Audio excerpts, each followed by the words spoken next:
నువ్వు చాలా మంచిదని ధరణి. అంటే మొదట్లో నేను ఎలాగైనా కలవాలి, ఒక్కసారైనా మాట్లాడాలని చాలా ట్రై చేసేవాడిని ధరణి. కుదిరేది కాదేంటో. అలాంటిది నువ్వు నాతో ఫ్రెండ్షిప్ చేసావు. నేను నెలంతటికి తాగితే 300 అవుతారని. నువ్వు ఎక్కడికి తీసుకెళ్ళవే? ఏంటా ప్లేస్ అది? Star bucks. కప్పుకు 300 ఏంటారండి, పిచ్చ ఎర్రా.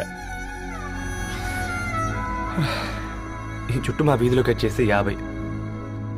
నువ్వు తీసుకెళ్ళిన కుక్కర్లో 1000. అప్పుడు ప్రైసెస్లోనే అనుకున్నాను, ఇప్పుడు పర్సన్స్లో కూడా తేడా కనిపిస్తుంది.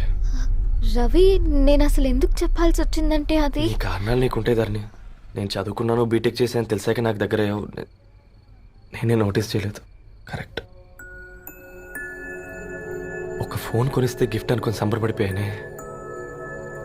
స్టాండర్డ్ అది అర్థం చేసుకోలేకపోయాను.